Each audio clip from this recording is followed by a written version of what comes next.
National security advisor جو ہے پاکستان کا عاصم ملک صاحب، جنرل عاصم ملک صاحب، وہ پاکستان کی نمائندگی کریں گے اور وہی ٹیم بھی ساتھ ہوگی جو پہلے تھی.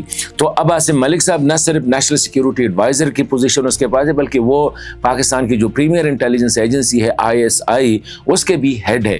تو وہ پاکستان کی نمائندگی کریں گے.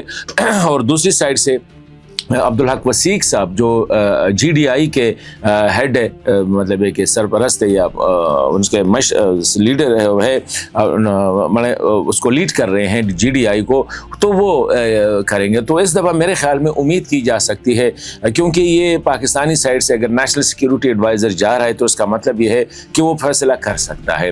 اسی طرح افغانستان سائڈ سے اگر عبدالحق وثیق صاحب آ رہے ہیں تو ویسے بھی طالبان میں اس کی اپنی ایک حیثیت ہے، ایک رہنما ہے، ایک اہم پوزیشن وہ ہولڈ کر رہے ہیں.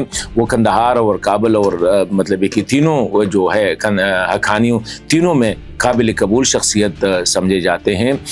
تو اس لیے اور جہادی اور طالب اس میں موومنٹ میں اس کا بڑا ایک اہم کردار ہے، تو وہ بھی فیصلہ کر سکتے ہیں. اور ایک نون آدمی ہے، مطلب کہ ایسا چہرہ ہے جو کہ پہچانا جاتا ہے، جس کی ریسپیکٹ کی جاتی ہے. اسی طرح پاکستان سائڈ سے بھی. تو امید یہی ہے کہ انشاءاللہ اس دفعہ بات چیت کوئی ہوگی، لیکن پوزیشن وہی پرانے ہیں.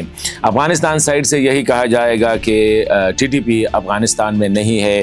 اسی طرح افغانستان سرزمین جو ہے کوئی بھی کارروائی کے لیے استعمال نہیں کر سکتے کسی کے خلاف، نہ افغان طالبان ان کی سرپرستی کر رہے ہیں. افغانستان کی سرزمین کسی بھی ملک کے خلاف استعمال نہیں ہوگی انکلوڈنگ پاکستان، اور TTP افغانستان سرزمین سے پاکستان پہ حملے نہیں کر رہی ہے. یہ اسی سائڈ سے ہوگا.